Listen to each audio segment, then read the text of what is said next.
Hello friends, I am Saket Bansal, and in today's video I am discussing relationship, the logical relationships between two activities.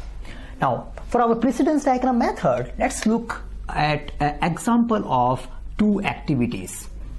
Now whenever we discuss relationship, it means there is a relationship between two activities to start with. So let's take an example. A and B are the two activities. The activity which is independent, like it will just happen, it is not bounded by that particular relationship, is called predecessor activity.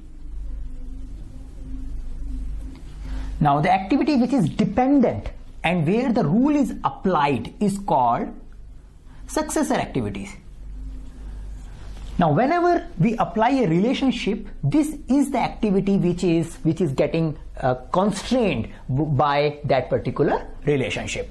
Now these four types of relationship are defined by two characters.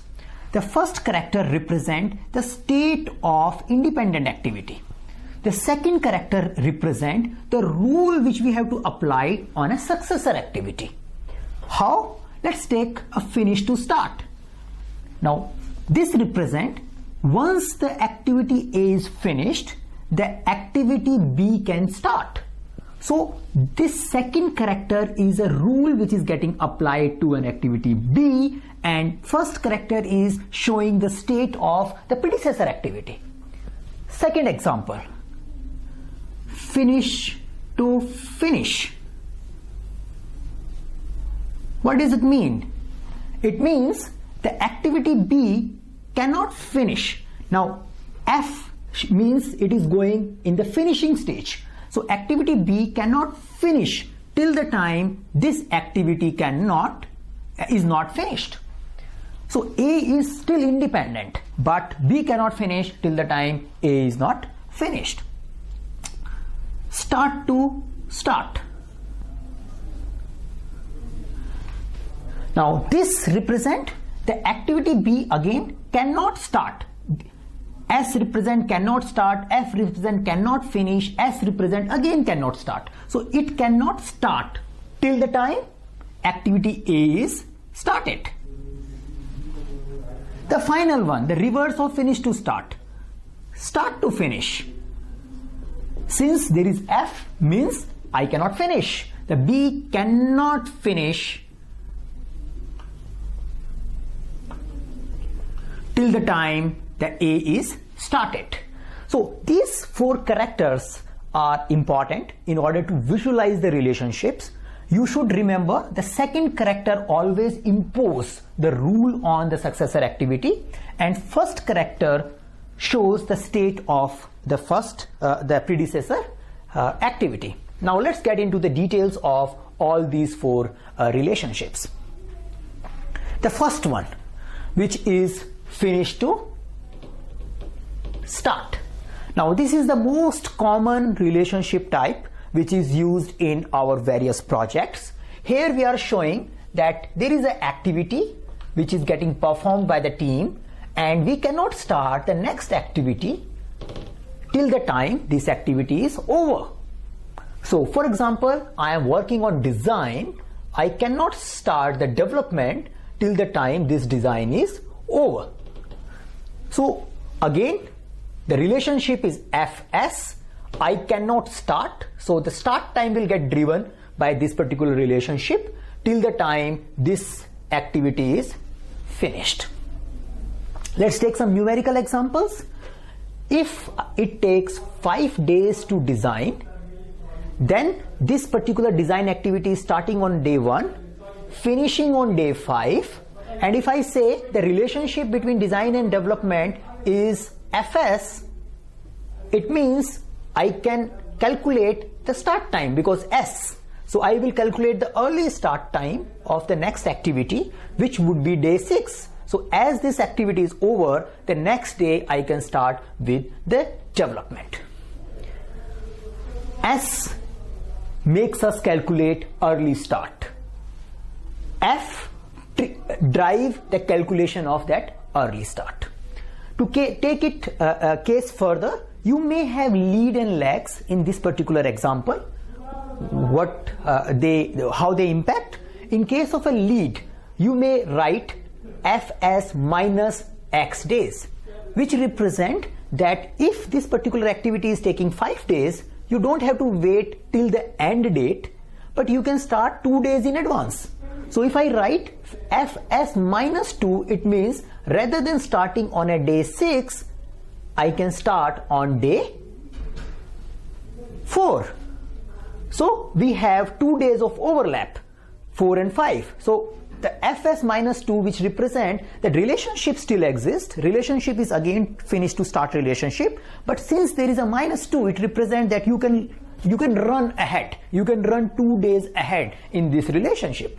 If you have a lag relationship, which can be represented at fs plus 2, it gets converted into where you have again 5 days activity. Rather than starting on a day 6, when will you start? You will start on day 8 because you will wait for 2 days. So this activity got over on day 5, you waited for day 6, you waited on a day 7, they are lag days. So you spend 2 days, and on the day 8 you started the work. Now this is the most commonly used relationship in your schedule network diagram. Let's take the another one. Let's take the one where again we are calculating start, SS. SS means activity A, activity B. Activity A cannot start, rule is getting applied here, till the time activity A is started. Rule applied via S, trigger happening via S. So in a case of this, you would be again calculating the early start date, because this is what it is getting driven, and how the starting point, the starting day will drive that early start date. For example, you may wonder why this kind of relationship is needed. Why can't we make that A must be dependent on something? So if A is dependent on say, if this is a schedule network diagram, A is dependent on C, here we have activity C, and here we have an activity B. So rather than making like relationship like this, why can't we just make a relationship like this and keep things simple? You should do it till the point you can do it, but there is a possibility that the reality or the network diagram is not as simple as like this. There might be a possibility that activity A is dependent on many, and at an activity B level, creating dependency with all those can create a confusing schedule network diagram.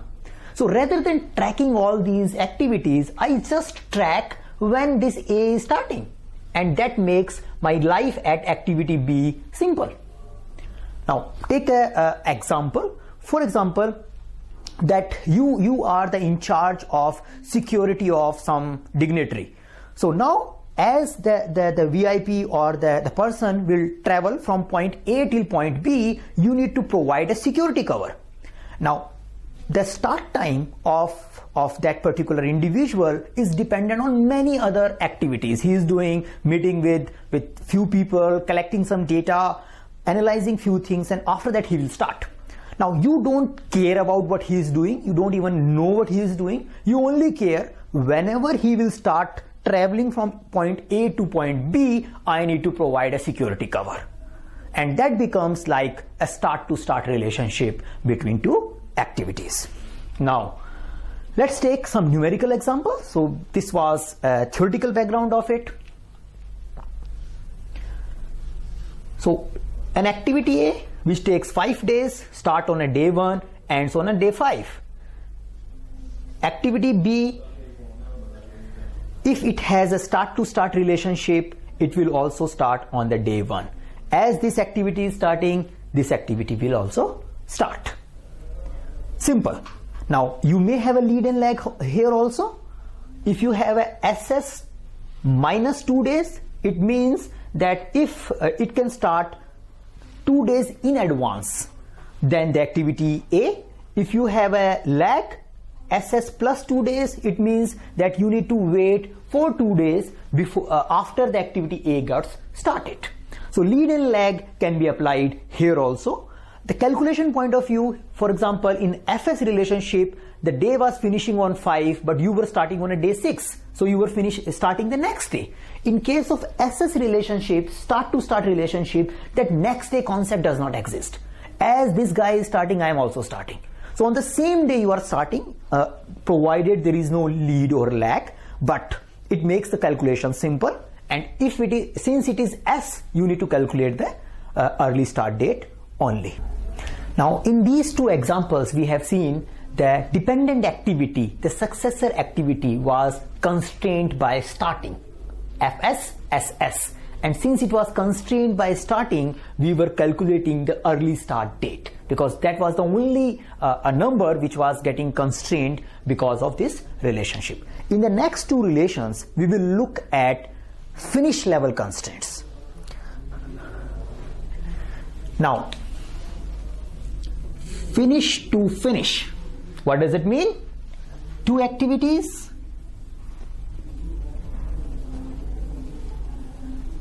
I cannot finish till the time my predecessor is finished. So the B cannot finish till the time A is finished. But it does not mean if A is finished, then B can also finish. B may be constrained by their own other activities, but they have to wait for A to finish. Looks odd? Okay, let's take an example. For example, you are broadcasting a football match. So your broadcast may start before the match gets started, because you may cover the pitch, you may make some story, you may do some interviews of players or audience. After that, the match will start. But you cannot finish the broadcast till the time the match is over. You may have a lag time that after match is over, you may want to wait for 10 minutes, 20 minutes before you finish your broadcast. But the broadcast is constrained by the finishing of the match. And this is a finish to finish start, a finish to finish relationship.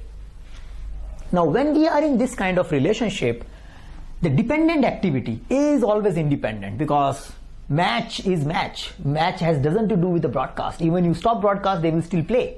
So they are independent. Only you are dependent. Only the B is dependent. And in this case, only the finishing of B is dependent. The starting may have their own logic, their other things. So the early finish date, the earliest finish date is dependent by when this particular A is finishing. Let's take an example. If there is an A activity which is starting on day 1 and finishing on day 5, means that it's a 5-day activity. And when you say that I have a relationship with the activity called finish to finish, it means the activity B cannot finish before the day 5. We have to finish together. If the match is finishing at 5 o'clock, the broadcast can finish at 5 o'clock. Until unless you apply lead and lag. So if you want to apply lead, you may say that, okay, I have a relationship which is finish to finish, but I want to apply a lag of 1 day. Means I will finish on 5 plus 1 day, which is a day 6. Now here we are calculating only the early finish date. The early start date for this particular activity can be calculated on the basis of minusing the duration of this particular activity, which is B. If you have lead, then you can say that I can finish 1 day in advance. But again, relationship is driven by the finishing date.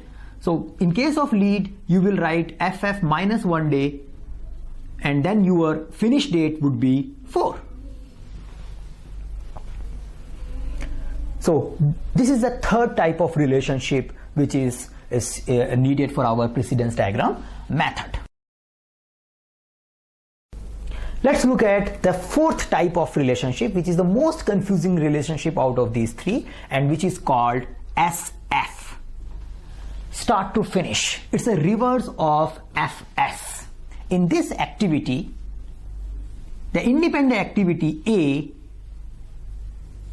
is, and dependent activity B is not finishing till the time independent activity is not starting. Again, if you look at the two characters, since it is S, it must start. The constraint is applied on a finishing date. Now example, we can look at an example like security guard, the PMBOK example. It talks about if I am securing a room, I cannot finish my activity till the time next guard comes in. Now it does not mean that whenever the next guard comes, is arrived to our office, I can leave. I have to finish my own duty. But even after finishing my own duty, I need to wait that next person should be there to take control from me. Now look at the number. If this particular activity A is starting on say day 3 and finishing on day 5, it's a 2 days activity, 3 days activity, because it is 3, 4, 5. It is taking 3 days. Now if I have a relationship of type SF, it means my activity, which is for 2 days, cannot finish before day 3. Now I cannot finish till the time he starts working on it. I can only finish on day 302. When can I finish? Can I finish on day 2 or should I finish on day 3? Assuming no lead and lag. I can finish on day 2 because the relationship is this activity is starting on day 3. I cannot finish till the time this activity is starting, but it does not mean that I have to run in parallel. It does not mean on a day 3 both these activities should get performed. So I can finish, my early finish date is driven by this relationship minus 1 day, so I can finish on day 2. Now it confuses, and since this is SF and FS, they only talk about +1 -1s. In case of FF and SS, the relationship is clear.